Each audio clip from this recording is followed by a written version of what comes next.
buenas con todos. Me presento, soy Diana Silva, asesora académica de la empresa Isitur. En esta oportunidad tengo el agrado de ser la moderadora para este curso de asistente en función fiscal. Somos Isitur, una empresa peruana que surge ante la necesidad de generar competencias técnicas mediante la impartición de conocimientos a personas del sector universitario y profesionalizante a nivel nacional, en áreas como administración y gestión de empresas, seguridad, marketing digital y talento humano, aplicando normas y reglamentos nacionales e internacionales. Promovemos la excelencia e innovación de los procesos de gestión y programas de capacitación para que contribuyan al crecimiento y desarrollo sostenible de la actividad empresarial del país.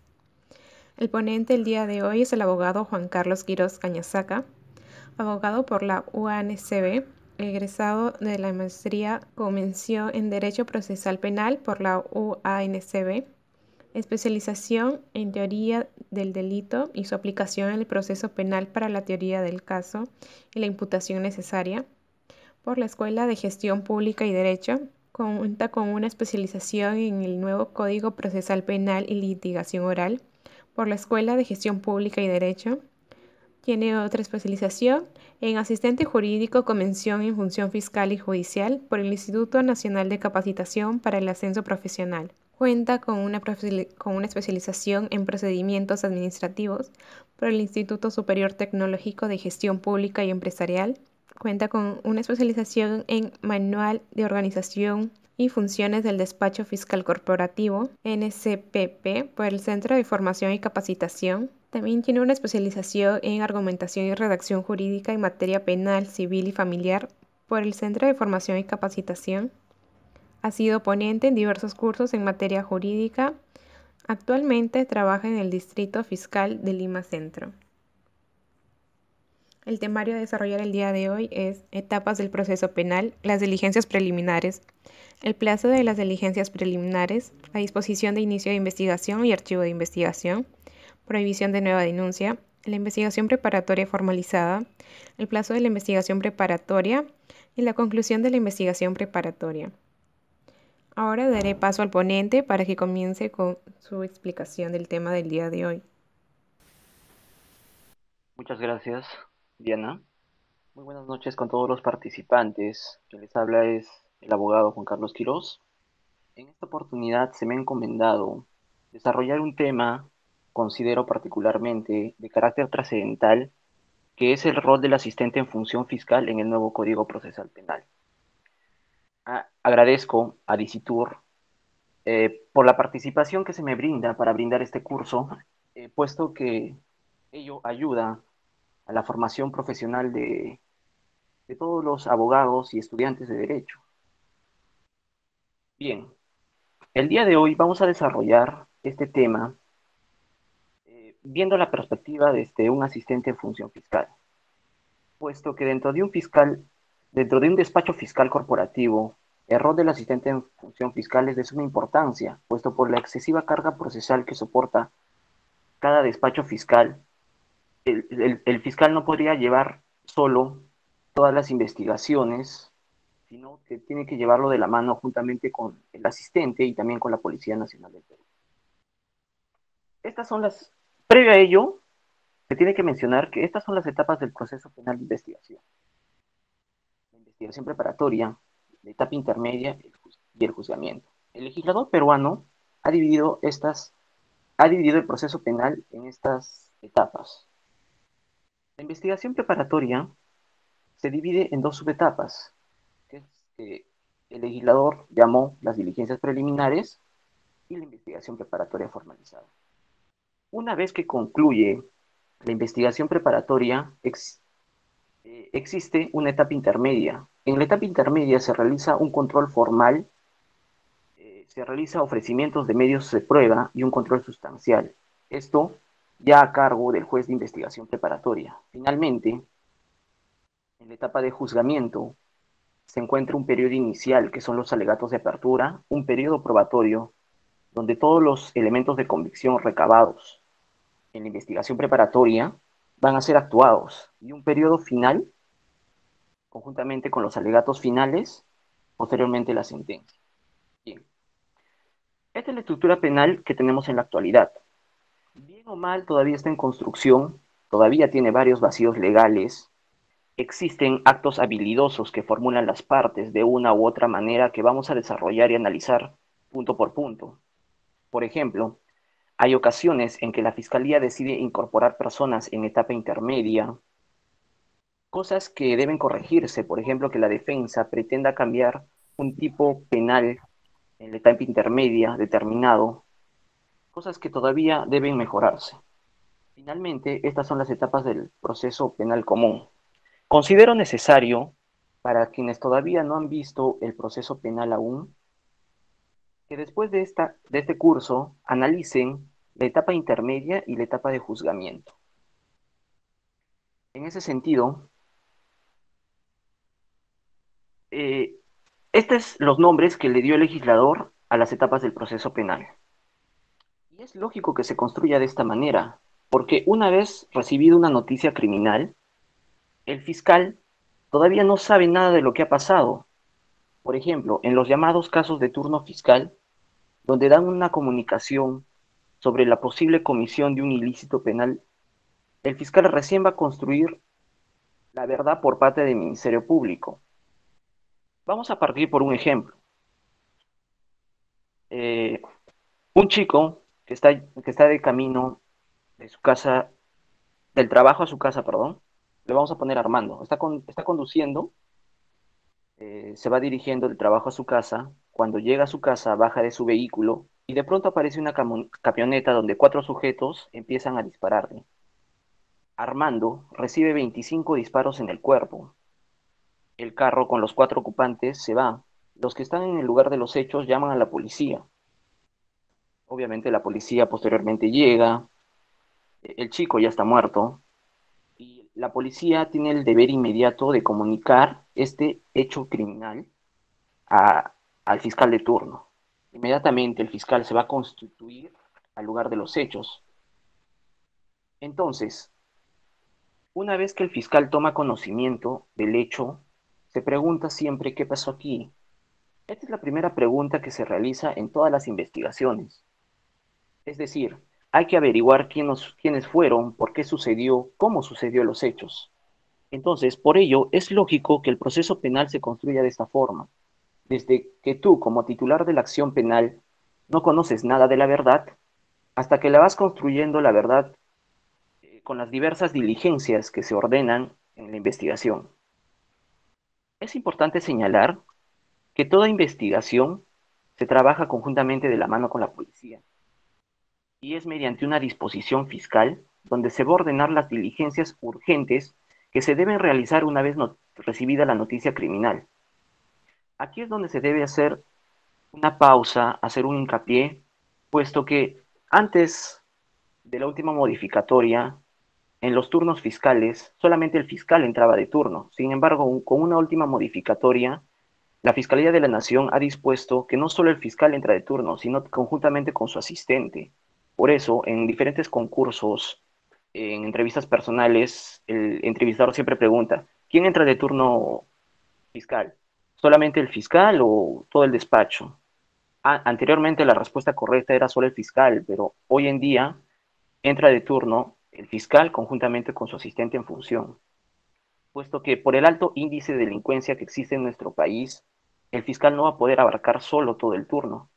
Es por ello que su asistente en función es el que se va a encargar de elaborar proyectos de disposiciones de apertura, requerimientos de incoación a proceso inmediato, requerimientos de prisiones preventivas, requerimientos de detención preliminar, etc. Por ejemplo, en el caso que les conté, el fiscal recibida la noticia criminal todavía no sabe nada de lo que ha pasado, ¿no? Y recién va a empezar a investigar, va a empezar a indagar conjuntamente con la policía. La policía, que es experta en nuestro país, que conoce las calles mucho mejor que nosotros, empieza a buscar, empieza con las primeras pesquisas, las primeras diligencias, empieza preguntando a las personas que estaban cerca del lugar si han visto algo, empiezan a recoger los vestigios, las evidencias que encuentran en el lugar de los hechos. Preguntan a conocidos de Armando, preguntan a diferentes personas y al final van a llegar a una persona que supuestamente es el autor del hecho criminal. Vamos a ponerle a este autor del hecho criminal un alias. Le vamos a poner alias Carecuchillo.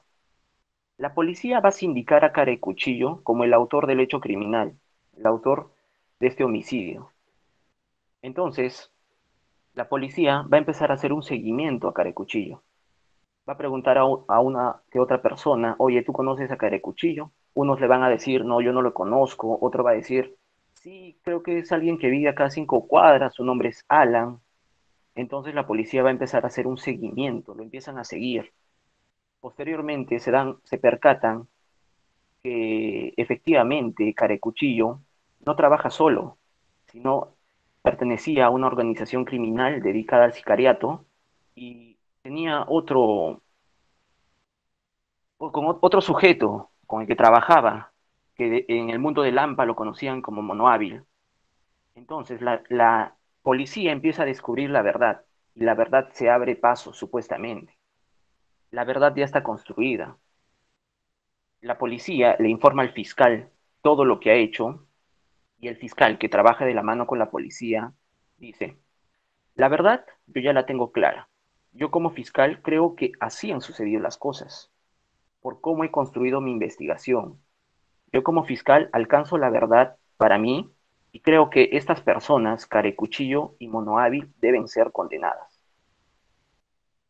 Como yo quiero que sean condenadas, yo les voy a llevar a un juicio en mi calidad de fiscal, ¿no? Y en un posterior juicio, el Poder Judicial va a determinar si Carecuchillo y Mono Hábil efectivamente han cometido ese ilícito penal previo a un juicio. Entonces, en concreto, en esta etapa de investigación preparatoria, es para construir la verdad y la verdad de parte del Ministerio Público como fiscal, porque la defensa va a tener otra verdad y finalmente en la etapa de juzgamiento, en esta etapa de juzgamiento, es para que el Poder Judicial vea la verdad del Ministerio Público y la verdad de la defensa y saque una conclusión y finalmente condene o absuelva de acuerdo a todo lo que se ha actuado en el proceso penal. Al final nunca vamos a saber si Carecuchillo y Mono Hábil fueron los que mataron o asesinaron a Armando. Sin embargo, nosotros trabajamos con una verdad formal, una verdad que supuestamente se aproxima a la realidad.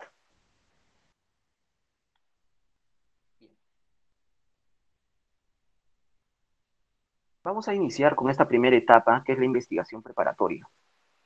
Yo les había dicho que la investigación preparatoria se divide en dos subetapas, las diligencias preliminares y la investigación preparatoria formalizada. Ojo, una cosa es es toda la etapa de investigación preparatoria y otra cosa es la investigación preparatoria formalizada. Es decir, cuando yo me refiera a la etapa de investigación preparatoria, me estoy refiriendo a toda esta etapa. Cuando yo les diga investigación preparatoria formalizada, me estoy refiriendo a esta subetapa, investigación preparatoria formalizada. Toda esta etapa de investigación preparatoria, tanto como diligencias preliminares como investigación preparatoria formalizada, tiene ciertas características que vale que se les explique ahora. ¿Cuál es la finalidad de la investigación preparatoria?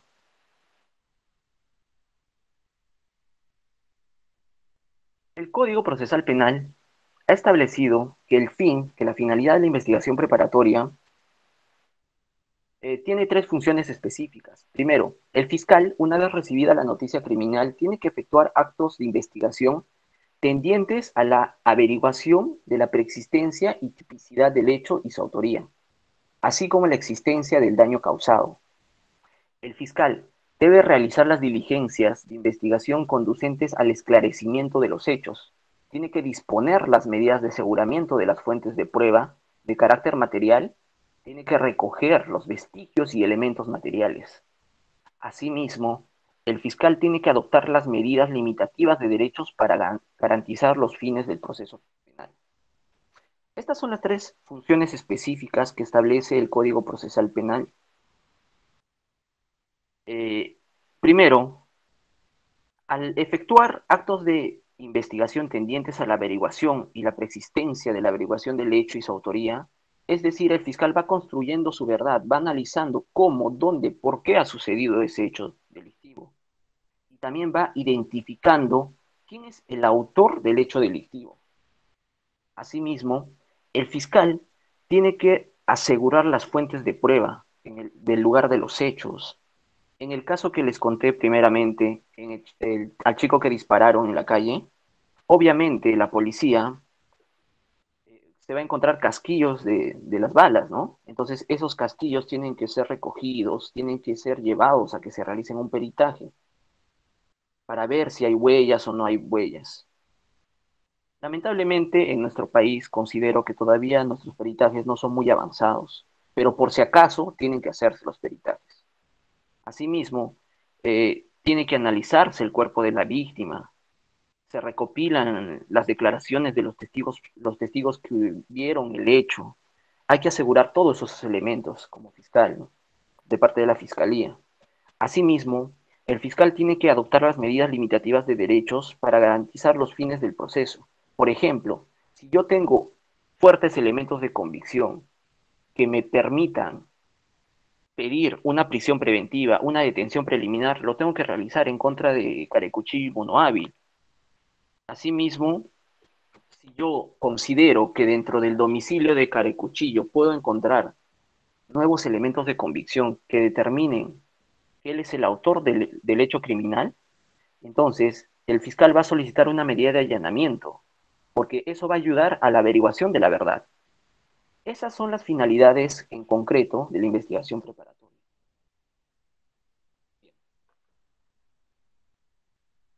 Ahora bien, hay cuatro características que se debe precisar respecto de la investigación. Primero, la investigación preparatoria tiene un carácter preparatorio de la investigación. Es importante tener esto presente por los problemas que puedan surgir en etapa intermedia y en etapa de juzgamiento.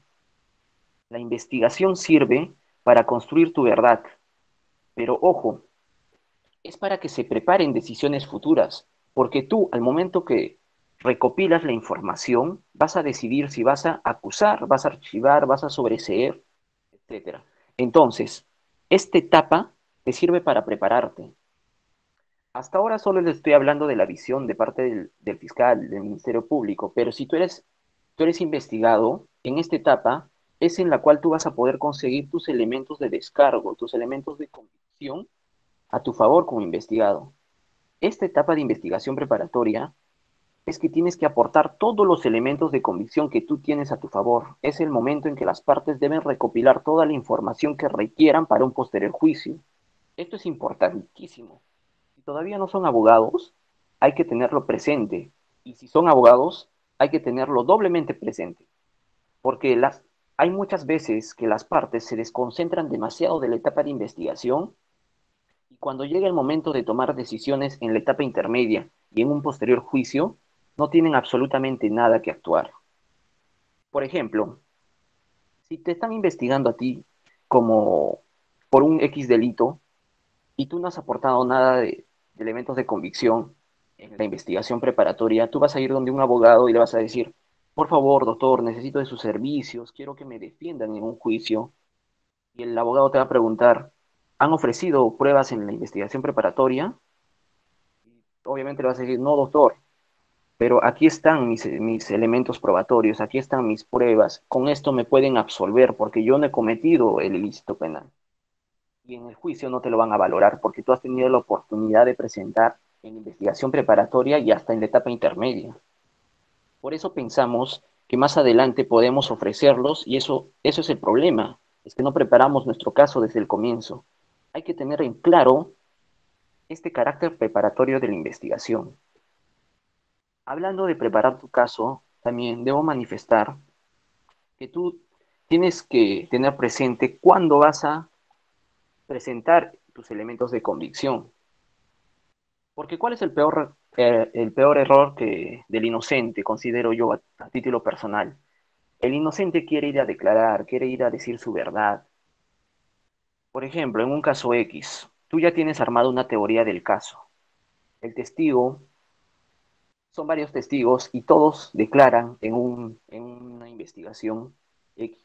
Todos declaran que un 20 de octubre te han visto salir de una casa el día de sucedido los hechos.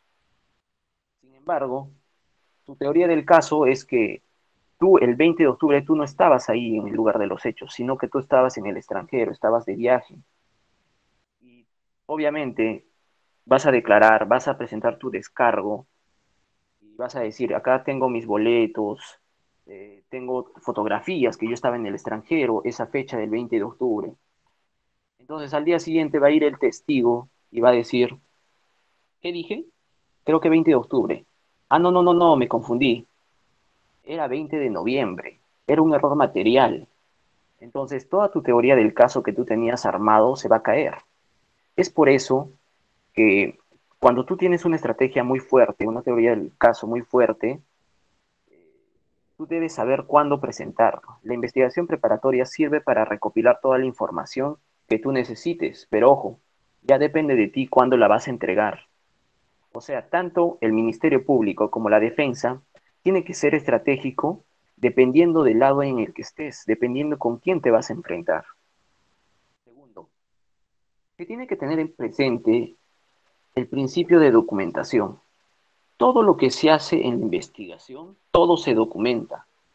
Se dice papel soporta todo.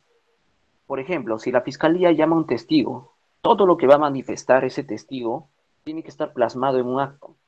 Lastimosamente en nuestro país todavía no evoluciona esas declaraciones, que las declaraciones se graben, ¿no? Por ejemplo, en el sistema colombiano, en el sistema norteamericano, las declaraciones se graban en video y es mejor, o sea, ya no estás tipeando todo como asistente, ya no estás tipeando el acta porque el asistente es el que va a ayudar en las diligencias al fiscal. Si eso sucediera en nuestro país, si se grabarían las declaraciones, considero que se va a descongestionar bastante la carga procesal que soporta cada despacho fiscal. Sin embargo, todavía en nuestro país todo está plasmado en un acta, todo se documenta. Por ejemplo, si hay que hacer una constatación, tienes que levantar un acta. Si tú como fiscal dispones la incautación de dinero, tienes que levantar un acta. Tienes que poner billete por billete, serie por serie, todo tiene que estar plasmado. Eso es desde el punto de vista de la fiscalía, ¿no?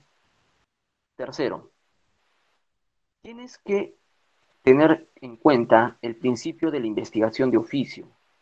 El fiscal va a disponer las diligencias que él considere pertinente. Él de oficio puede disponer qué diligencias se tienen que realizar para el esclarecimiento de los hechos, no solamente con que las partes le impulsen, sino que de oficio él mismo va a disponer qué diligencias van a ayudar a la averiguación de la verdad. Finalmente, hay que tener presente el principio del secreto de las actuaciones. La investigación preparatoria tiene un carácter reservado, no secreto, ojo, reservado, para conocimiento solo de las partes. Una investigación solo debe ser puesta en conocimiento del investigado y del fiscal. Esta es una pregunta que muchas veces se hace en las entrevistas personales para asistentes de función, porque te dice, la investigación tiene carácter secreto o reservado. La investigación tiene carácter reservado. Sin embargo, suele suceder que el Poder Judicial da el nombre de emblemáticos a algunos casos, y en estos casos, por ejemplo, sí se sabe todo lo que está pasando. Por ejemplo, si yo les pregunto ahorita, eh, qué pasó en el caso de los cuellos blancos, en el caso de gasoducto, etcétera, ustedes van a saber qué es lo que está pasando. Pero en teoría, las investigaciones tienen carácter reservado. Sin embargo, el código ha permitido que por razones de peligro, de urgencia, el fiscal pueda declarar secreta la investigación. En estos casos, ni siquiera el investigado va a saber qué es lo que está pasando, no va a saber que tiene un proceso. ¿Puede pasar por un tiempo determinado? Sí, puede pasar.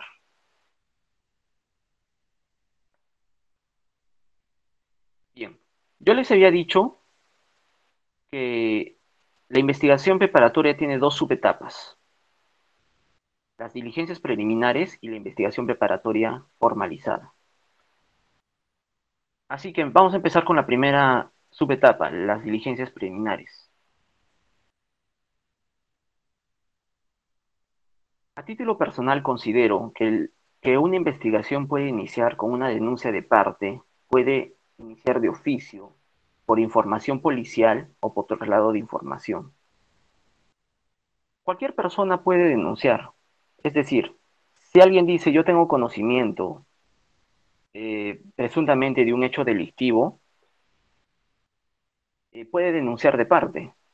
Por ejemplo, en el periodo del presidente Vizcarra le interpusieron una denuncia por el delito de genocidio, que es de público conocimiento. Pero es una denuncia absurda. Los delitos contra la humanidad, considero, lo que están en el título 14A del Código Penal, son delitos que tienen el elemento general, ataque generalizado, sistemático contra una población civil. Por ende, lo denunciado, la conducta es atípica. Por eso es que el fiscal, una vez recibida la denuncia, también tiene la obligación de calificar. Tiene que ver si lo que se va a investigar vale la pena investigar.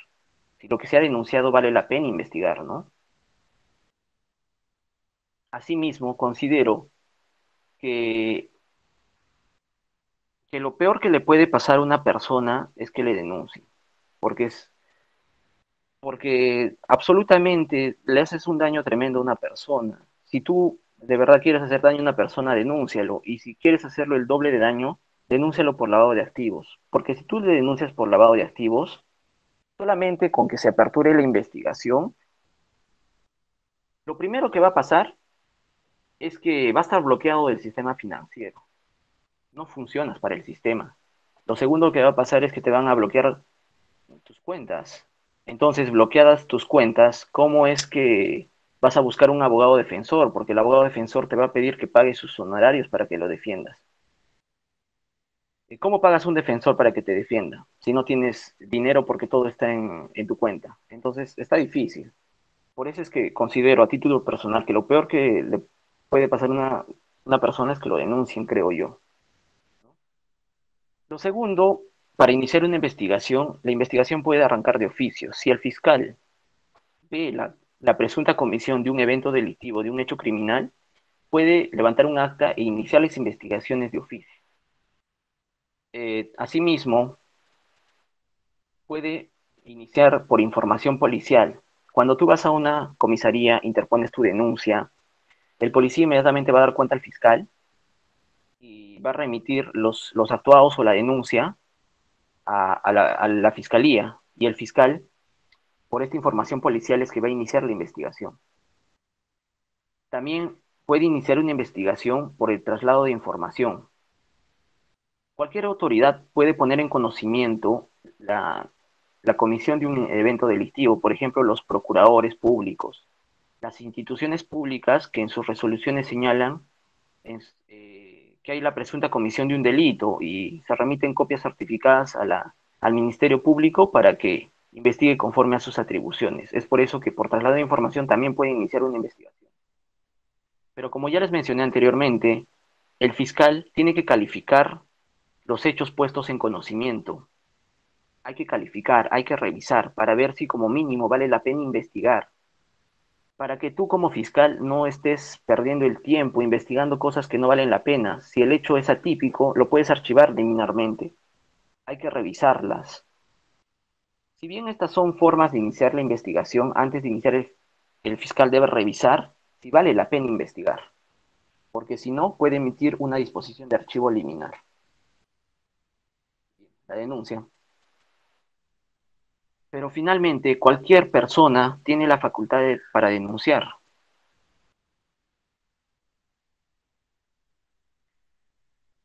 Si tú quieres denunciar a tu vecino por un delito, puedes denunciar. Nadie puede negarte la recepción de una denuncia. Pero ojo, si tú denuncias sabiendo que lo que estás denunciando no sucedió o sabiendo que lo que estás denunciando es falso, espérate, que tú también puedes ser pasible de la comisión de un delito por falsa denuncia. Entonces, hay que tener mucho cuidado si tú denuncias hechos falsos que nunca han sucedido, porque tú podrías ser pasible de la comisión de un delito. Ahora, si bien es cierto que cualquiera puede denunciar, hay personas que no están obligados a denunciar. Por ejemplo, el cónyuge. parientes hasta el cuarto grado de consanguinidad, parientes al segundo grado de afinidad y los de secreto profesional, ¿no? Pero también hay personas que sí están obligados a denunciar.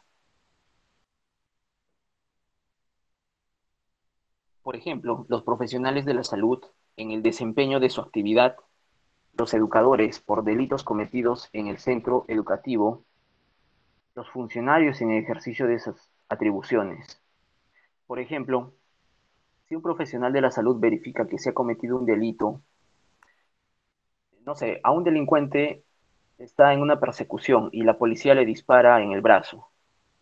Entonces, el delincuente no va a ir a un hospital, no va a ir a la clínica a que le saquen la bala, va a ir a otro sitio, no sé, donde un amigo, alguien que le saque la bala, pero que sea algo ilícito, porque lo primero que va a hacer el profesional de la salud, de manera obligatoria, va a ser avisar a la policía y a la fiscalía, porque están en su obligación de denunciar, ¿no?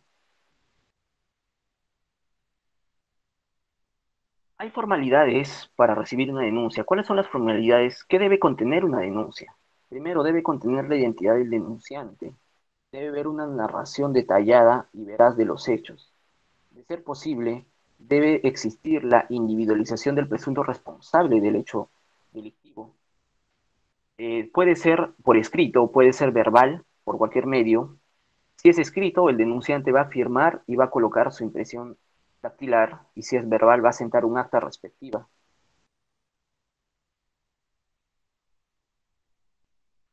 Bien. ¿Cuál es, ¿Cuál es la finalidad, cuál es el propósito de las diligencias preliminares? La finalidad de las diligencias preliminares sirven para realizar los actos urgentes e inaplazables destinados a determinar si han tenido lugar los hechos objeto de conocimiento y su delictuosidad.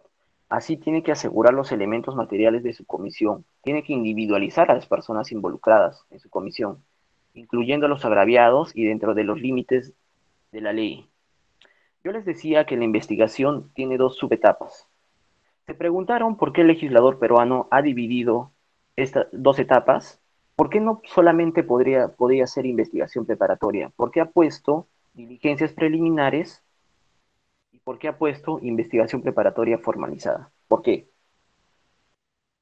Porque hay casos en los que tienes un hecho todavía que es preliminar, o sea, ni siquiera sabes si lo que se ha denunciado de verdad se ha cometido. En todo caso, tampoco sabes quién es verdaderamente el que ha cometido el hecho delictivo, el presunto autor. Entonces, como tú no sabes a quién investigar, necesitas una fase preliminar, porque desconoces todo de qué se trata es lo denunciado, ¿no? Es una etapa de averiguación simple. Es por eso que en la investigación preliminar se apertura muchas veces contra los que resultan responsables, pero ya en una investigación preparatoria formalizada, tú ya no puedes disponer diligencias contra los que resulten responsables, sino ya tienes que tener completamente individualizado al autor del hecho criminal. Bien. Las diligencias preliminares sirven para realizar actos urgentes o inaplazables. Pero, ¿qué es un acto urgente? ¿Qué es un acto inaplazable? Es pues un acto, es una diligencia que va a denotar apremio, va a denotar prisa, que se haga inmediatamente. Por ejemplo, en un caso de conducción en estado de ebriedad, hay que sacarle inmediatamente la sangre al conductor, porque si dejamos pasar el tiempo, el grado de alcohol en la sangre va a disminuir. En un homicidio tienes que levantar inmediatamente el cadáver, no lo vas a dejar ahí botado por 2 meses, ¿no? Por eso son actos urgentes que se deben realizar en el acto y inaplazables porque no se puede aplazar. Asimismo, tú tienes que individualizar a las personas involucradas. Esto es importante porque esta es la finalidad de las diligencias preliminares, individualizar al autor como al agraviado.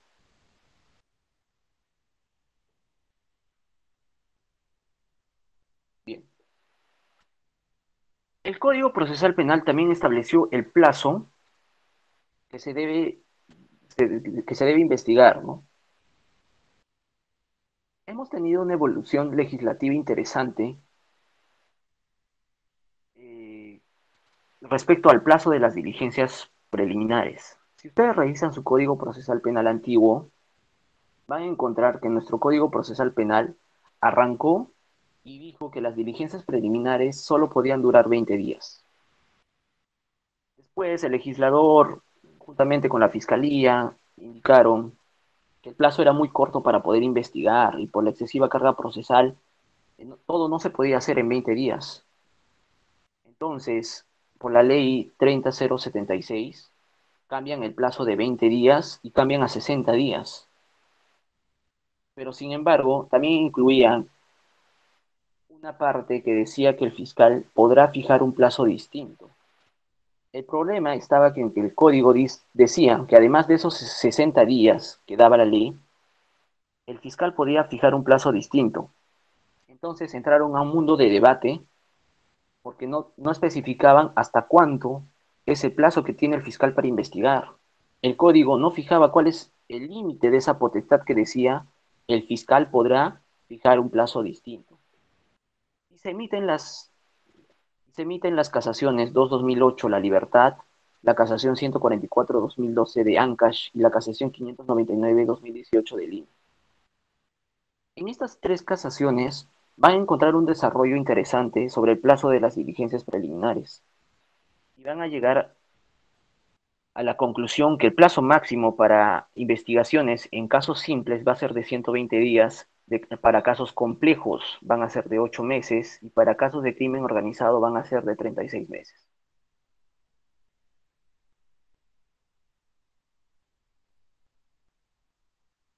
Bien.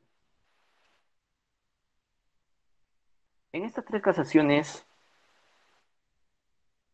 ¿qué dijo la Corte Suprema? La Corte Suprema indicó que en un caso simple, el plazo máximo de las diligencias preliminares que tiene el fiscal es de 120 días naturales. En casos complejos, el plazo máximo iba a ser de 8 meses y en casos de crimen organizado, la Corte Suprema dijo que el plazo máximo iba a ser de 36 meses. Actualmente así se trabaja, con 120 días, 8 meses, 36 meses. Les estoy hablando de diligencias preliminares, ¿no? Pero, doctor, ¿yo puedo ampliar más 60 días en casos simples? No, ya no puedes. En complejos más 8 meses ya no puedes. En crimen organizado por más 36 meses ya no puedes. Ojo, solo estoy hablando de diligencias preliminares. Sin embargo, pasó el caso de Fuerza Popular con la casación 599-2018. Pero previo a ello, ¿qué es lo que se hacía? Eh, por ejemplo, tú como fiscal inicias aperturas de diligencias preliminares contra una persona por 120 días, ¿ya? Al día 119, tú te das cuenta que el caso no es simple, sino que es complejo, y tú emites una disposición que declara complejo la investigación y, y ganas plazo. Entonces, restas los 120 días, que son 4 meses, y ya tienes un plazo de 4 meses más adicionales, ¿no? Entonces, al día, al séptimo mes, en el día 20, tú, como fiscal, te das cuenta que ya se va a vencer el plazo, y tú dices, o sea, este caso, esta investigación, me parece que no es complejo. Creo que es por crimen organizado, y tu plazo se va a convertir en 36 meses. El problema es que es fácil actualmente en el Perú eh, que una investigación pase de simple a compleja y de compleja a crimen organizado. Es verdaderamente fácil. A título particular considero que no. Por ejemplo, porque cuando un caso es simple, quiere decir que solamente va a ser contra una sola persona, van a ser determinados actos, pero cuando tú declaras complejo, tú tienes que motivar por qué vas a declarar complejo esa investigación. Si hay muchos investigados, el caso se convierte en complejo. Si hay muchos agraviados, el caso se convierte en complejo. Cuando tienes muchos actos que realizar, el caso se convierte en complejo, ¿no?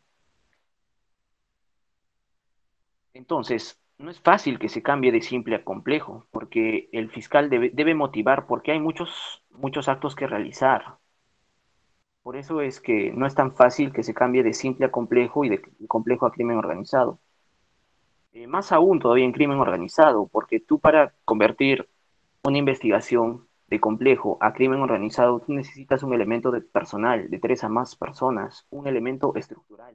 Necesitas saber cómo está conformada la organización criminal. Necesitas establecer a qué se dedica cada miembro de la organización criminal. Un elemento teleológico. Tienes que saber cuál es la finalidad de la organización criminal.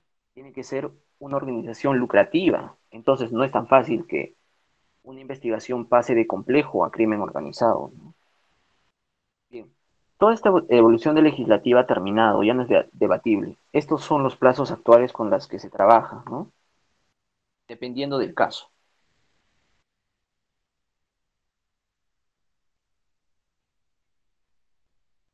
Yo les había dicho anteriormente que el plazo de las diligencias preliminares se detallaron en las casaciones 144-2012 Ancash, en la casación 599-2018 de caso de Fuerza Popular de Lima. Todos escucharon de la señora K. ¿Qué es lo que pasaba en el mundo del derecho antes que la señora K existiera en el Poder Judicial, ¿no? El mundo del derecho decía lo siguiente: cuando vence el plazo para llevar a cabo una determinada actuación, no corresponde la prórroga, porque ya pasó el plazo. Es decir, si tu caso era un caso simple y como máximo tenía 120 días, y tú querías cambiar al día 121 a un caso complejo, tú ya no podías porque el plazo se te había vencido. Eso era antes que llegue el caso de Fuerza Popular. Entonces, si tú como fiscal en el día se te pasaba el plazo en un caso simple, se te pasaba el plazo a 121, tú ya no podías convertir un caso simple a un caso complejo en el día 121. Sin embargo, esto está detallado en la casación 134-2012 de Ancash, que decía que de ahí frente al vencimiento del término para llevar a cabo una determinada actuación procesal a cargo del Ministerio Público, no corresponde el amparo de las solicitudes de prórroga del mismo, menos aún que en tales circunstancias de conclusión de plazo recién se pretenda la calificación del caso como complejo. Asimismo, en aplicación del principio de preclusión social. Esta cassación señalaba que tenías que hacerlo antes del vencimiento del término, porque si lo hacías después, la solicitud tenía que ser rechazada. Entonces, como ya mencioné, si tú querías cambiar de un caso simple a complejo, tenía que ser antes del plazo de vencimiento. Sin embargo, la Corte Suprema cambió su visión del derecho y dijo, ¿no? Llegó el caso de Fuerza Popular, el caso de la señora K, y se emite la casación 599-2018 de Lima. ¿Qué dice esta casación? Esta casación indica que la adopción de un precedente o una línea de interpretación no puede tender al inmovilismo y a la fosilización judicial.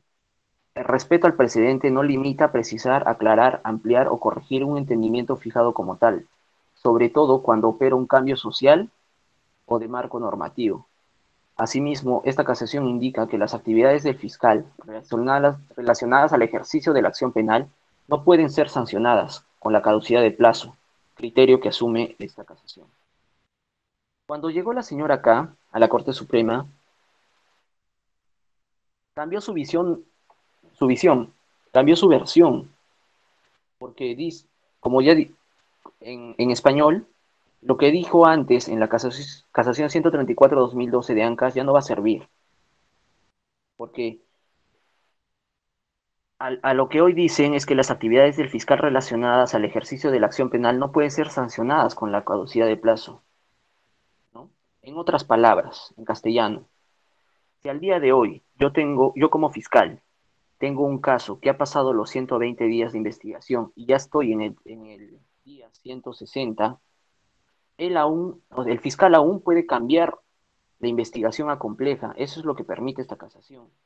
Si yo, como fiscal, tengo una investigación de carácter complejo y estoy en el 12º mes, yo aún así puedo cambiar mi investigación a crimen organizado. Por eso, eso es lo que dice, es trascendental esta casación, que marca ese criterio.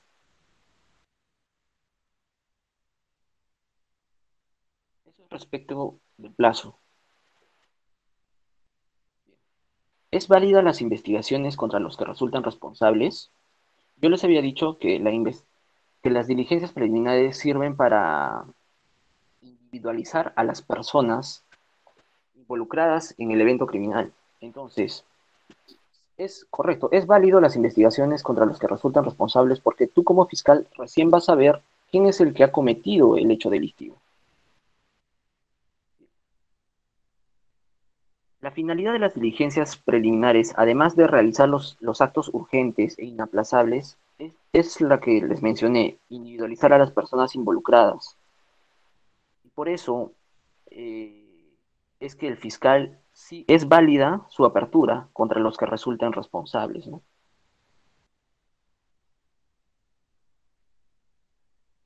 ¿A cargo de quién está la investigación? Actualmente en el Perú, el Ministerio Público es el que se encarga, el que dirige la investigación, pero lo hace de la mano con la policía. El problema es que actualmente ambas instituciones se miran mal, duermen en camas separadas, hay una pugna entre Fiscalía y Policía Nacional. Por ejemplo, desde el punto de vista de la policía, hacen operativos en donde intervienen a personas sospechosas, pasibles de la comisión de un ilícito penal, intervienen a los sujetos involucrados, les imputan un delito, los detienen, los llevan a la comisaría e inmediatamente llaman al fiscal. El fiscal señala, ¿saben qué? A mí no me parece que haya delito y los libera inmediatamente. Y por eso es que la policía reniega un poco con la fiscalía, porque dice que la fiscalía genera impunidad, porque el trabajo de la policía, ese seguimiento que ha realizado, se va por los suelos. Eso sucede constantemente en nuestro país. Eso es del punto de vista de la policía. Del punto de vista de la fiscalía, se señala que la policía malogra el trabajo por una mala elaboración de actas, por una vulneración de derechos fundamentales, se cometen errores al momento de las intervenciones y estos errores son aprovechados por la parte investigada y se puede plantear una tutela de derechos, por ejemplo. ¿Y quién es la persona que va a ir a esa audiencia de tutela de derechos? Va a ser el fiscal, que va a tener que defender el trabajo que ha hecho la policía. Entonces, de ahí viene el problema entre la fiscalía y la policía. Pero más allá de esos problemas, lo ideal es que ambas instituciones tienen que trabajar de la mano, trabajen juntos de manera coordinada, porque al final el único perjudicado en esa pugna es la sociedad. ¿Y quién sale ganando? La delincuencia. Por eso es que considero que deben trabajar de manera coordinada. Anteriormente, con el Código de Procedimientos Penales, se emitía un atestado policial. Actualmente, con el nuevo código, se emite un informe policial. El último distrito fiscal que entró el nuevo Código Procesal Penal el 15 de junio del 2021 fue el distrito fiscal de Lima Centro. Es el último distrito fiscal en la que entró el nuevo código, ¿no? Entonces, en todo el Perú ya está vigente el nuevo Código Procesal Penal. Bien.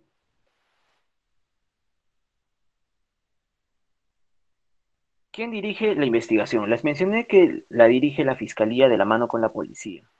La Fiscalía puede iniciar investigación en sede fiscal o en sede policial.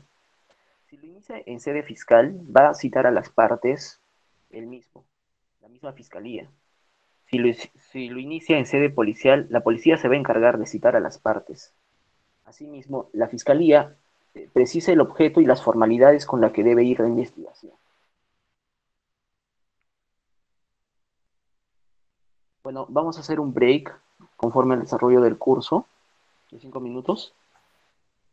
Daremos intermedio de 5 minutos para poder descansar un poco, ya que no es muy pedagógico para nuestro aprendizaje escuchar de forma seguida 2 horas de clase sin descanso.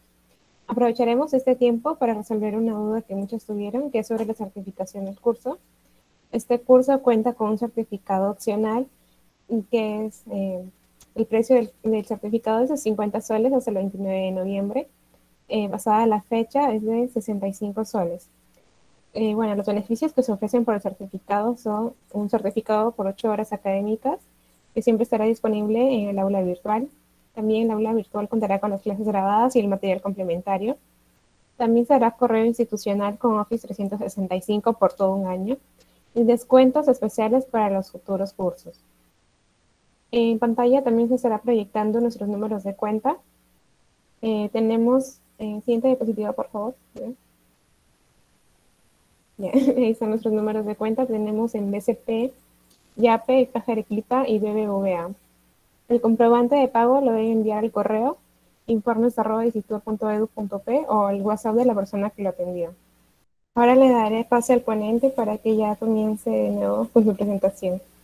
Nos habíamos quedado en el informe policial, ¿no? Yo les había dicho anteriormente con el Código de Procedimientos Penales que los efectivos policiales emitían un atestado policial.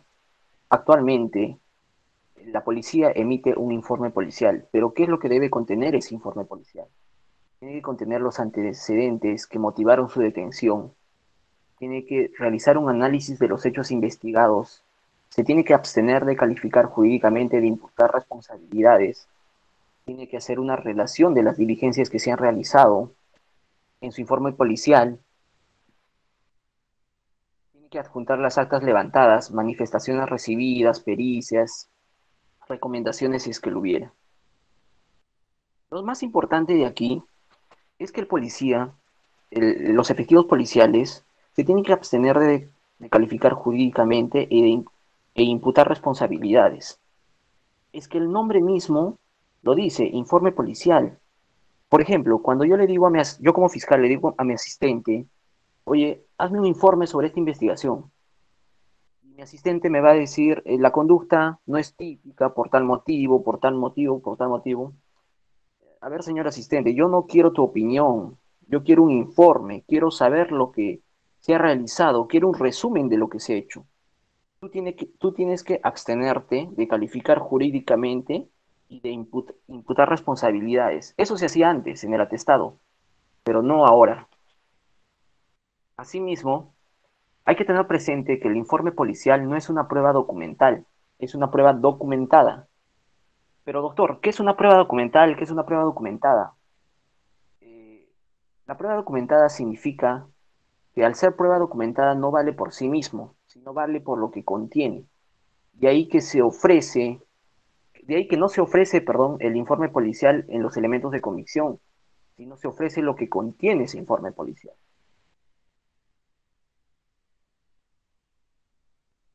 Una vez realizadas todas las diligencias, en la etapa de las diligencias preliminares, valga la redundancia, el fiscal puede emitir una disposición de archivo.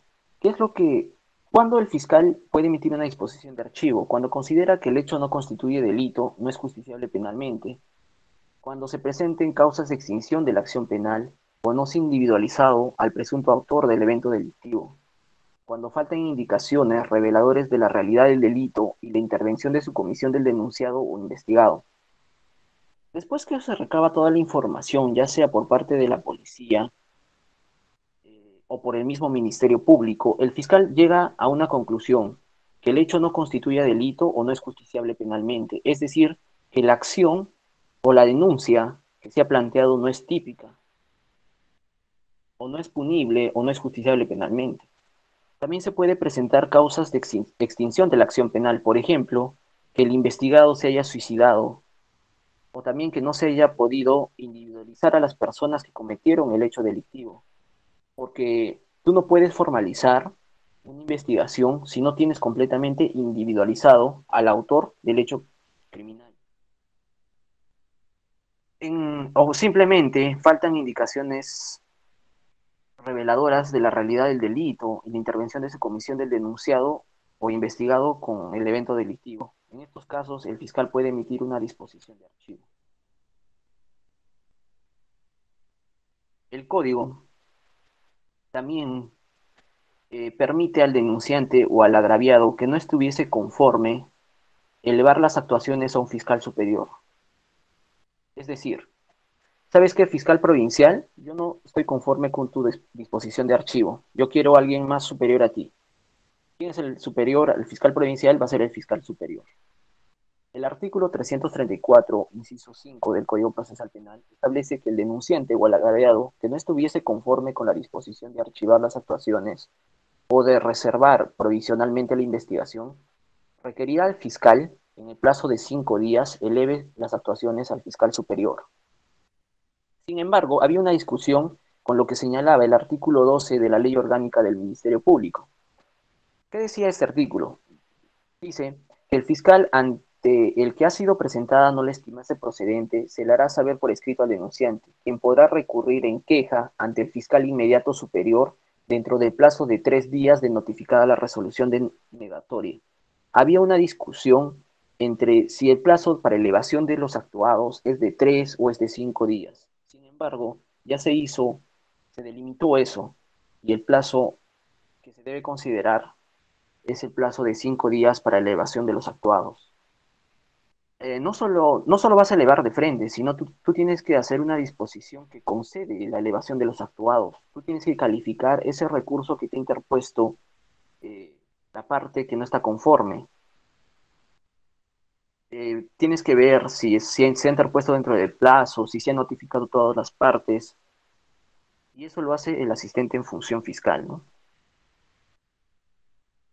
Bien. Una vez ya elevada la investigación, una vez elevada la carpeta fiscal al fiscal superior, el fiscal superior puede ordenar primero la formalización de la investigación preparatoria. Por ejemplo, puede decir, señor fiscal, me parece que tu disposición de archivo, tu archivo, no está conforme. Para mí aquí se debe formalizar investigación preparatoria. Por lo tanto, te ordeno a que formalices investigación preparatoria. También puede ratificar el criterio del fiscal provincial. Puede decir, ¿sabes qué, señor quejoso? Me parece que mi fiscal provincial ha emitido, ha emitido una disposición conforme a ley. Yo comparto el criterio de mi fiscal provincial, por eso es que ratifico el archivo, ¿no? También puede ordenar la realización de diligencias adicionales al fiscal provincial. Puede decir, ¿sabes qué, señor fiscal provincial? Me parece que tu disposición de archivo no has hecho todas las diligencias al esclarecimiento de los hechos. Aún te falta realizar diligencias. Eh, ¿Sabes qué? Te falta recibir la declaración de tal, falta hacer esta pericia. Es por eso que también puede ordenar la realización de las diligencias adicionales al fiscal provincial. ¿Qué sucede cuando el fiscal superior ratifica el criterio del fiscal provincial? Se genera una cosa decidida, no juzgada, no cosa juzgada, porque ¿por qué cosa decidida? Porque el Código Procesal Penal ha permitido que una decisión fiscal pueda ser reabierta, siempre que se aporten nuevos elementos de convicción. Es por eso que se genera una cosa decidida, no cosa juzgada. Y esto lo hace hincapié en el artículo 335, inciso 2 del Código Procesal Penal. Dice, se exceptúa de esta regla si se aportan nuevos elementos de convicción, en cuyo caso deberá reexaminar los actuados el fiscal que previno.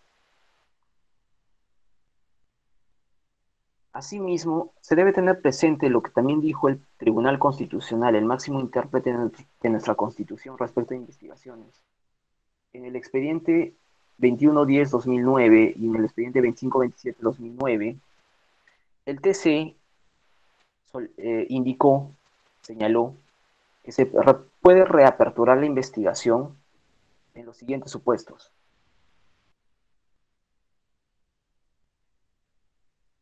Cuando existan nuevos elementos probatorios no conocidos con anterioridad por el Ministerio Público. Es decir,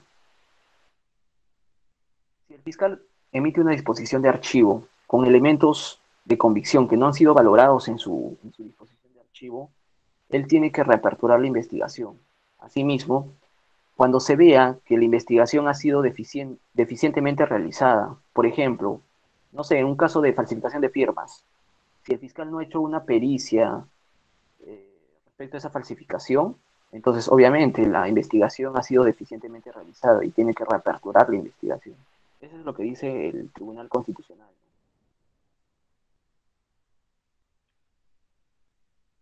Bien,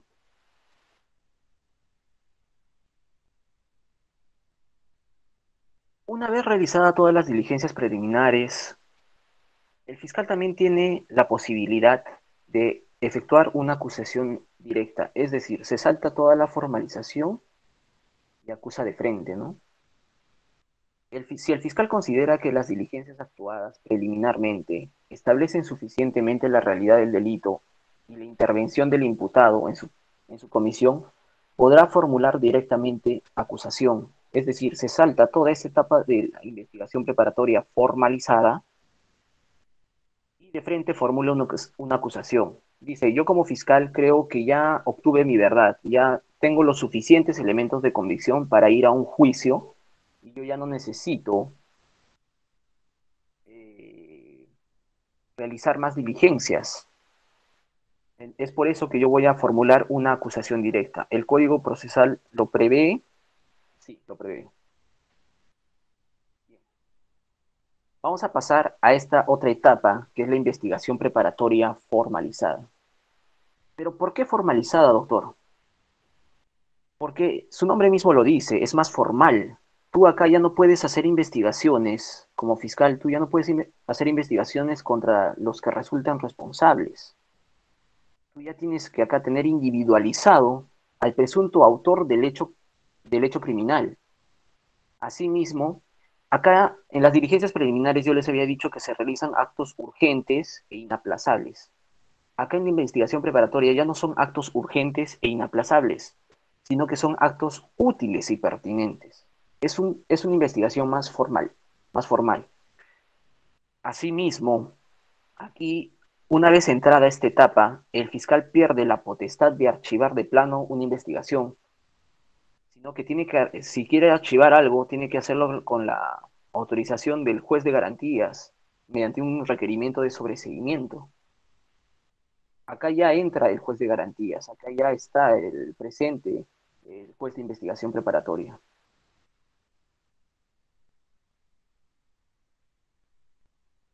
¿Cuáles son los supuestos que tiene el fiscal para formalizar una investigación?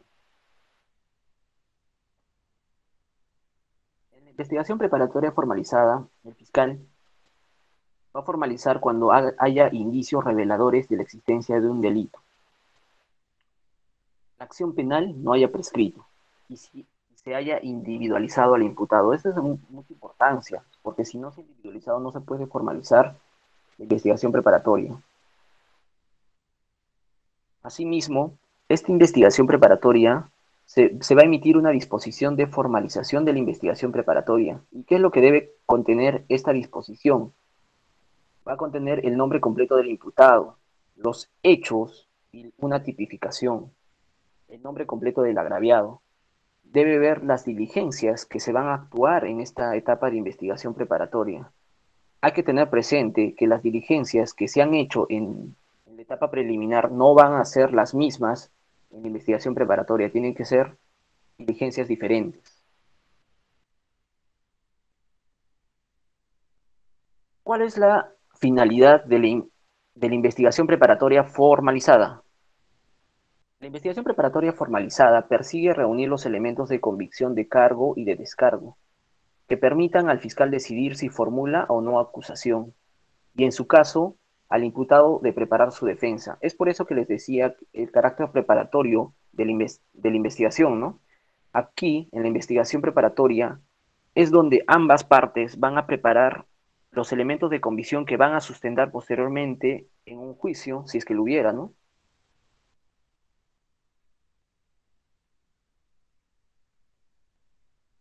¿Cuál es el plazo que el legislador peruano dio en esta etapa de investigación preparatoria? Aquí ya no hay discusión. En las diligencias preliminares sí había discusión, ¿no? Para casos comunes, para casos simples, el legislador ha dicho o ha establecido, ha señalado que el plazo es de 120 días, que se puede prorrogar por 60 días más. En casos complejos, ha señalado que el plazo es de 8 meses, prorrogables por 8 meses más. Y en casos de crimen organizado, ha señalado que el plazo es de 36 meses, prorrogables por 36 meses. Hay que tener presente que esta prórroga es siempre con una audiencia. Es decir, si yo como fiscal se me acaban los 120 días, yo voy a solicitar al juez de garantías que se me otorgue una prórroga por 60 días y eso va a ser prueba audiencia. Y el juez de garantías va a decidir si se le va a dar esa prórroga o no. ¿Cuáles son las particularidades, las singularidades de esta investigación preparatoria formalizada? Acá aparece primeramente el juez de garantías, aparece el juez de investigación preparatoria. Como ya les dije anteriormente, primero, no se repiten los actos de investigación. Lo que ya se hizo en la etapa de diligencias preliminares no se va a volver, no se puede repetir aquí en esta etapa. Asimismo, se debe tener presente lo señalado en el artículo 337, inciso 5. ¿Qué dice este artículo? Si yo como investigado solicito al fiscal la actuación de una determinada diligencia y el fiscal considera que esta diligencia no es útil, no es pertinente a la investigación, entonces yo como investigado puedo recurrir al juez de garantías a efectos de que señale el juez si se va a realizar esa diligencia o no. La investigación sigue teniendo el carácter de reservado solo para conocimiento de las partes. Y como ya les mencioné, aquí existe ya la separación de funciones. Aquí ya interviene el juez de garantías, el juez de investigación preparatoria. Este es un tema controversial que muchas veces se dio. ¿De cuándo termina la investigación preparatoria? ¿Cuándo creen ustedes que termina la investigación preparatoria?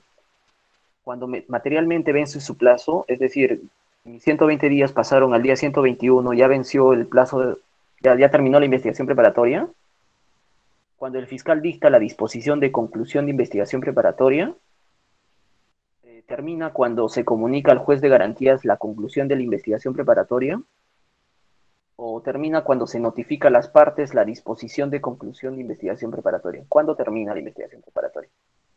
Esto es muy importante tener en claro, porque una vez emitida la disposición de conclusión de investigación preparatoria, el fiscal ya tiene tres opciones, ¿no? Puede sobreseer el caso, puede emitir una acusación o puede ser un requerimiento mixto, sobreseimiento en parte y acusación en parte. La casación 613-2015 de Puno ha señalado que el plazo, perdón, que la investigación preparatoria termina cuando el fiscal dicta la disposición de conclusión de investigación preparatoria. Bien.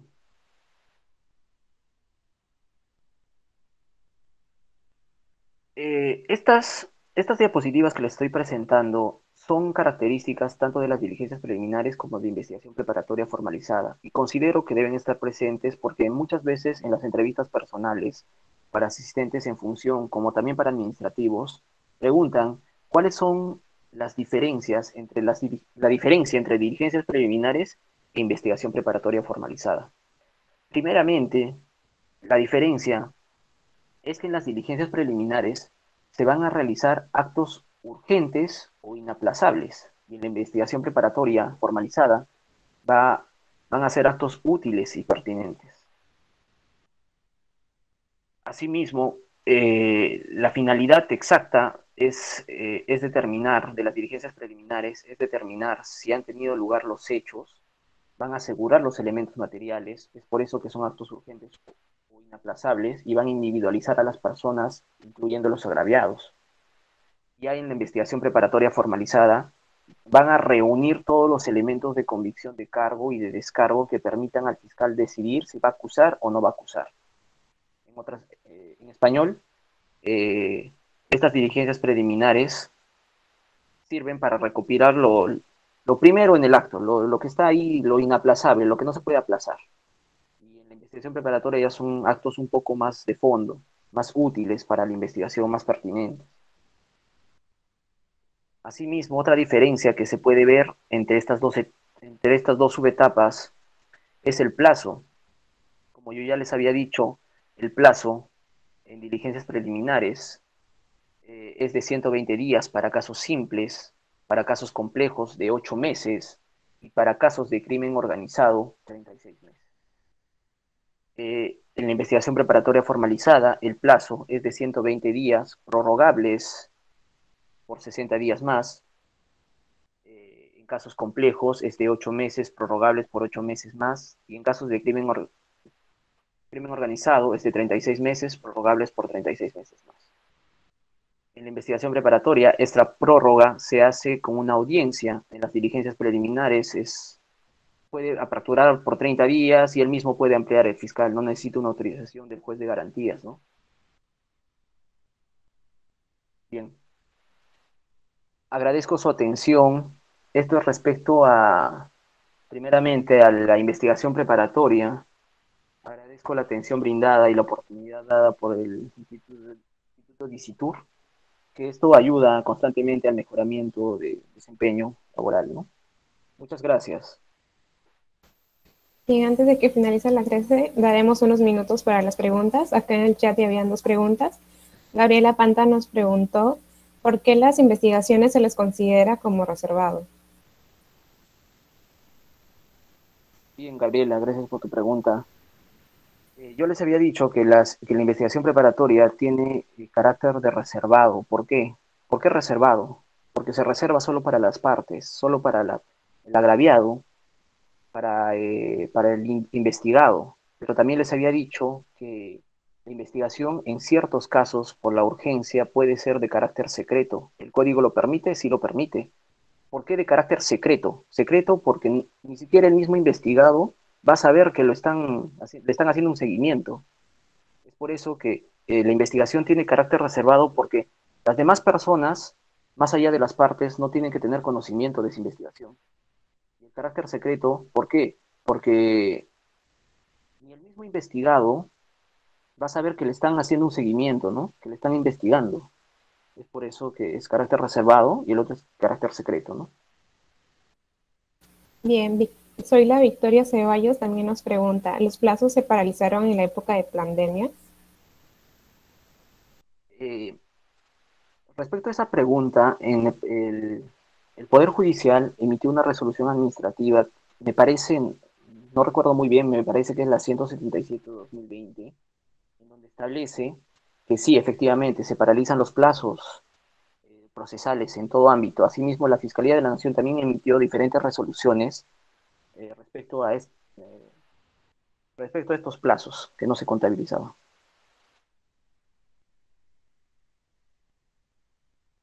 Acá Juana Zamata nos dice, en los plazos de la investigación, ¿cómo se contabilizan los días hábiles? ¿Según días hábiles o días calendarios? Son días, bien, esto. Gracias por la pregunta. El plazo en las investigaciones son días naturales, son días calendarios. Bien, creo que ya no tenemos ninguna otra pregunta, entonces les haré recordar que nuestra certificación es opcional y tiene un precio de 50 soles hasta el 29 de noviembre. Después de esa fecha, el precio es de 65 soles. Los beneficios por el certificado es que avalan las 8 horas académicas y siempre está disponible en el aula virtual. El aula virtual también les da acceso a las clases grabadas y el material complementario. Se les dará un correo institucional con Office 365 por todo un año y descuentos especiales para futuros cursos. Siguiente diapositiva, por favor. En pantalla estaremos dejando nuestros números de cuenta. Tenemos en BCP, YAPE, Caja de Equipa y BBVA. El comprobante de pago se envía al correo informes@dicitur.edu.p o al WhatsApp de la persona que les atendió. Siguiente diapositiva. Juana Zamata también tiene otra pregunta. Dice, ¿qué sucede si si vencido el plazo, el fiscal no emite disposición? Bien, Juana. Gracias por la pregunta. Lo desarrollamos anteriormente. ¿Qué es lo que pasa? Tú como abogado, tú puedes plantear primeramente un control de plazos al juez de investigación preparatoria, puedes hacerlo. Sin embargo, anteriormente yo mencioné que el fiscal puede pasar de un caso simple a un caso complejo, si lo motiva correctamente su disposición, sí puede pasar, pero esto debe estar debidamente motivada. Ahora, con la casación 599-2018 que yo les mencioné de Lima, del caso Fuerza Popular, ¿qué es lo que decía? Primeramente, a ver, vamos a recorrer un rato para que lo tengamos ahí mismo.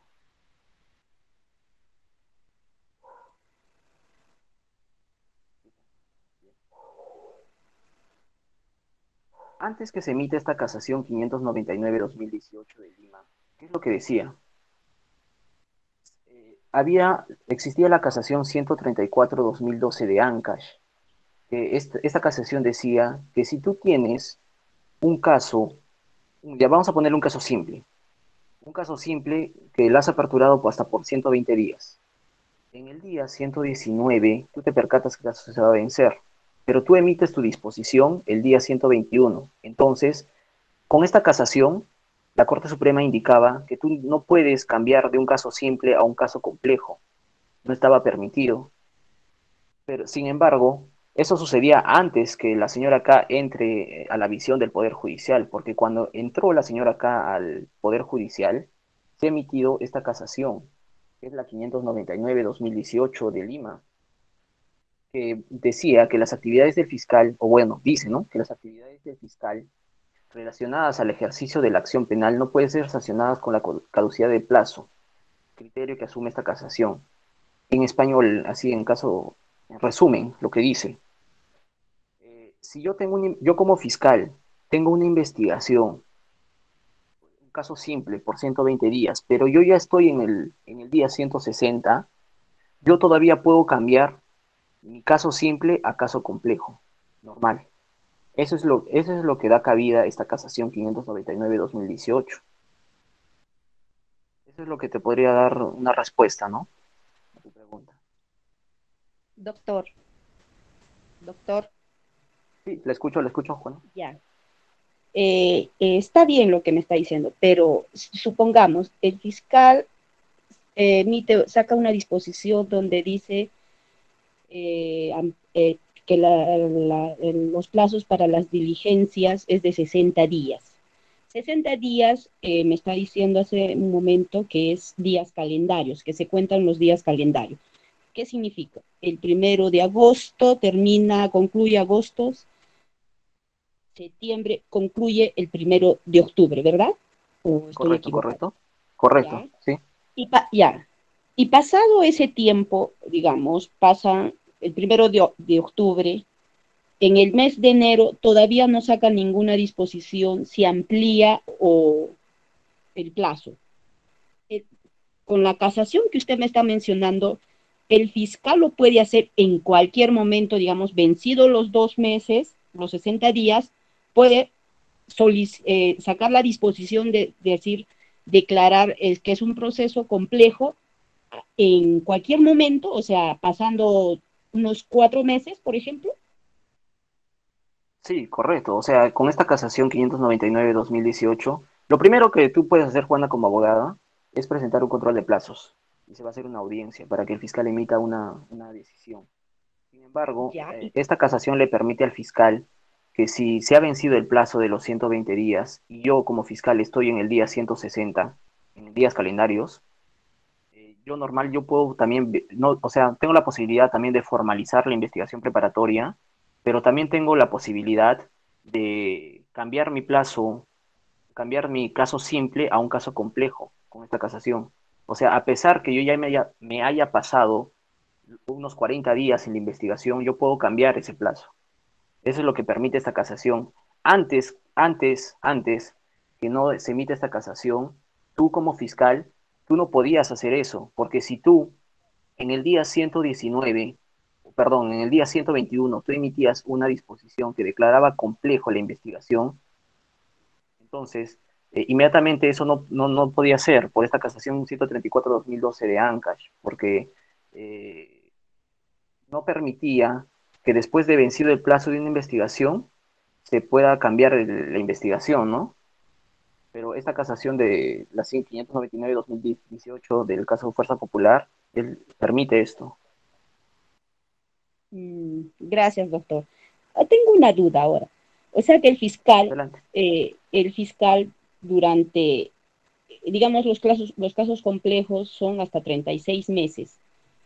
Digamos que en un inicio da los 60 días, ¿no?, de investigación, y si no se pronuncia en, por ejemplo, en 24 meses, eh, y uno pide un control de plazos, ¿no?, el fiscal puede cambiar y decir que por un caso complejo ampliarse a los 36 meses. Eh, Anteriormente yo les había dicho que efectivamente sí se puede cambiar de un caso simple a caso complejo y de un caso complejo a crimen organizado, sí se puede, pero O sea, no es tan fácil cambiar de un caso a otro porque tiene ciertos requisitos. Por ejemplo, si tu caso es complejo, tú tienes que motivar por qué es complejo. Si hay muchas investigaciones que realizar, hay muchos investigados, muchos agraviados, ahí recién se convierte en complejo. Y peor aún, es más difícil aún que que el fiscal cambie de un caso complejo a un caso de crimen organizado. Todavía es más difícil porque hay elementos que tiene que cumplir, como es el elemento teleológico, que el- el- la organización criminal tiene que ser con fines de lucro, tiene que ver más de tres personas, a qué se dedican, la estructura de la organización criminal. Por eso no es tan fácil que tú cambies de una investigación a otra, sino que tienes que motivar en una disposición por qué vas a cambiar. ok, muchas gracias, doctor. A usted, gracias. Víctor Hugo también nos pregunta, dice, para pasar de un caso simple a complejo, ¿el fiscal tiene que motivar dicha decisión ante quién? ¿Y qué pasaría si se pasa a complejo, pero en verdad solo se trataba de un caso simple? Eh, o sea, tiene que motivar en su disposición, tiene que sacar una disposición declarando complejo la investigación. Y el código establece que en qué caso se declara complejo, cuando hay una cantidad significativa de investigados, cuando hay muchas diligencias que se tienen que realizar, cuando hay mucha cantidad significativa de agraviados. Si tú consideras que el caso no es complejo, tú puedes ir a una tutela de derechos y podría caber. Otro de plazos también.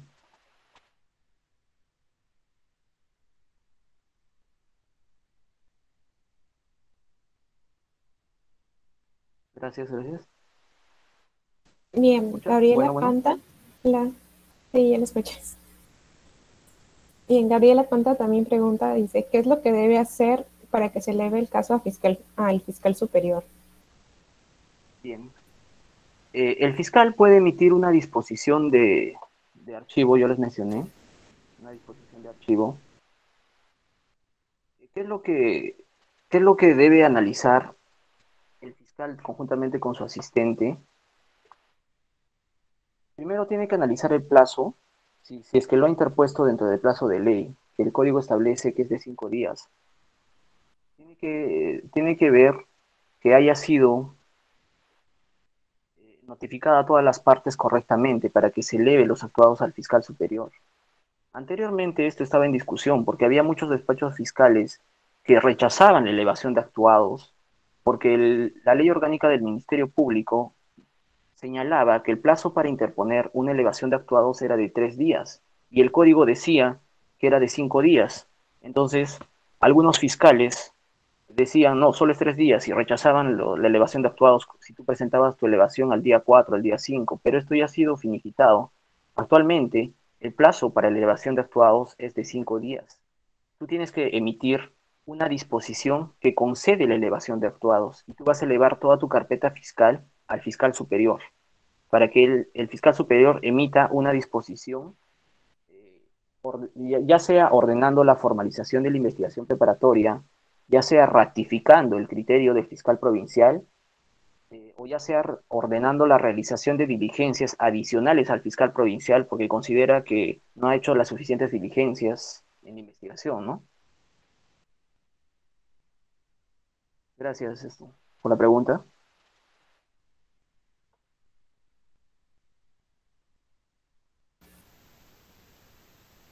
¿Quiere preguntar algo así oralmente? A ver, le damos paso. Sí, doctor, buenas noches. Sí, Con buenas noches. referente a mi pregunta, yo quería, me refería al tema de qué es lo que debe realizar el asistente en función fiscal, con lo que confiere al tema de cuando ya se eleva el caso al fiscal superior. Ya, correcto, correcto. Gracias por tu pregunta. Ya. Primeramente, una vez emitida la disposición de archivo, tú como asistente en función fiscal tienes que notificar a todas las partes. Una vez que notifiques a todas las partes, las cédulas bien diligenciadas van a retornar de la central de notificaciones y la parte denunciante o la parte agraviada va a presentar una elevación de actuados. Entonces, tú como asistente también vas a tener que ver si esa elevación de actuados se ha interpuesto dentro del plazo de ley una vez notificado. Y el plazo es de 5 días. Eso es lo que tú vas a ver. Y también, y como asistente en función, también tienes también el deber de proyectar la disposición que concede la elevación de actuados. Tú también tienes que, igualmente, el fiscal superior te va a pedir que la carpeta fiscal esté debidamente foliada, con las cédulas de notificación dirigidas a todas las partes, debidamente diligenciada. Y tú vas a tener que enviar con un oficio al fiscal superior la carpeta fiscal. Espero haber respondido tu pregunta. Muchas gracias. Luis Tierras pregunta, dice, ¿cuál es el propósito de la entrevista del fiscal con el agraviado en las diligencias preliminares? Esto es muy importante. La declaración del agraviado es de vital importancia, considero yo, en una investigación, porque de ahí es que parte cómo ha sucedido los hechos. Porque ¿quién es la mejor persona que te va a decir cómo ha sucedido los hechos? Es el agraviado. El agraviado te va a decir cómo sucedió, dónde sucedió, en qué circunstancias han sucedido. Es por eso que es muy importante la declaración del agraviado en las diligencias preliminares, porque de ahí va a partir todita la investigación.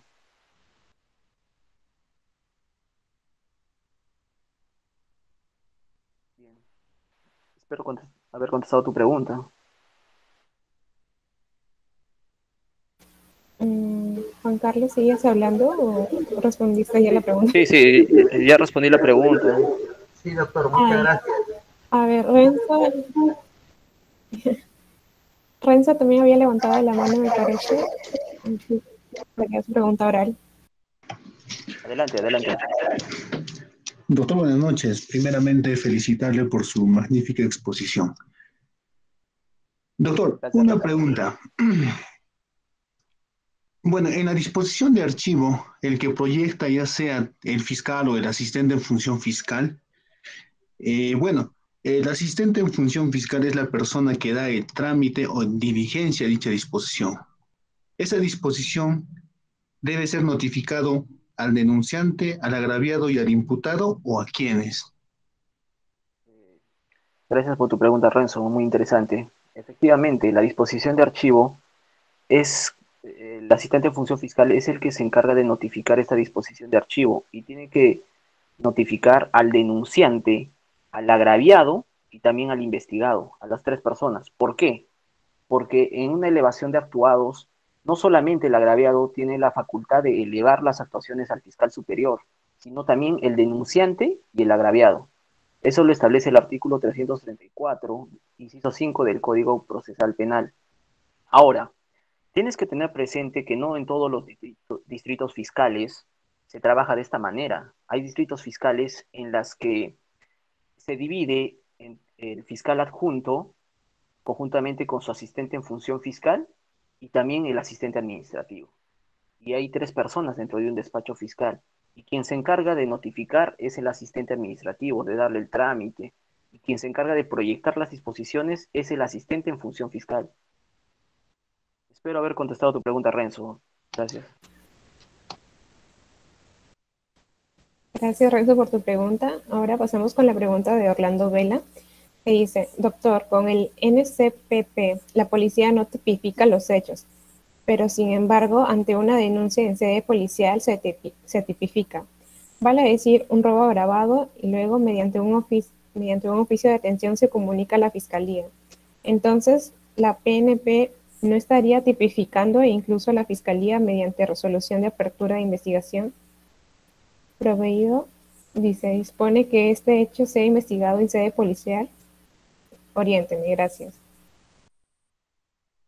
A ver, sí, efectivamente mencioné que en el informe policial los efectivos policiales tienen que abstenerse de calificar jurídicamente y de imputar responsabilidades. ¿Por qué? El mismo nombre lo indica, el informe policial sirve para hacer un resumen de qué es lo que se ha actuado en la investigación. El policía no te va a decir, eh, no tiene tampoco la facultad de decirte si se ha cometido un delito o no se ha cometido. Eso se hacía antes con el Código de Procedimientos Penales, en un atestado policial. Actualmente, con el nuevo código, el efectivo policial tiene que abstenerse de calificar jurídicamente y de imputar responsabilidades. El único que tiene la facultad de calificar los hechos denunciados es el fiscal. Y esto lo tiene que hacer mediante una disposición de apertura de diligencias preliminares. Y ahí también va a disponer cuáles son las diligencias que el personal policial tiene que realizar. Gracias, Orlando, por tu pregunta. Y ahora la última pregunta es de Zoila Ceballos y pregunta, ¿cuáles son las funciones principales del asistente en función fiscal y cuáles son las funciones y obligaciones del asistente en función fiscal? Excelente pregunta. Efectivamente, si bien es cierto, el curso es de rol del asistente en función fiscal en el nuevo Código Procesal Penal, sin embargo, quería tocar este tema de la investigación preparatoria, puesto que el asistente en función fiscal se encarga de redactar todas las disposiciones, requerimientos en la etapa de investigación preparatoria. La siguiente clase, que espero tenerlos presentes, vamos vamos a ver cómo se construye la carpeta fiscal y cuáles son las funciones específicas propias del asistente en función, porque hubo modificatorias, como les mencioné anteriormente. Anteriormente, por ejemplo, el asistente en función fiscal no entraba en turno. Ahora, con una resolución de la Fiscalía de la Nación, el asistente en función fiscal sí entra en turno juntamente con el fiscal asignado. Son modificatorias que vamos a analizar en la siguiente clase. Espero que esté presente. Gracias. Gracias a todos por sus preguntas. Ahora bien, antes de finalizar, me gustaría invitarlos a los cursos que se seguirán dictando en este mes de noviembre. Bueno, tenemos la clase número 3 que se dará el viernes 26 de noviembre para el curso de gestión de operaciones y logística. También se dará el sábado 27 de noviembre, tendremos la segunda clase para el curso de trabajos de alto riesgo. Nuestra clase número 2 también se dará el sábado 27 de noviembre. Y por último también tenemos un curso gratuito que se dará el sábado 27 de noviembre también, en en el tema de medidas de protección en la ley 30.364. Muchas gracias a todos por estar aquí presentes y espero que hayan aprendido mucho y hayan disfrutado de la reunión. Muchas gracias a todos. Hasta luego. Cuídense.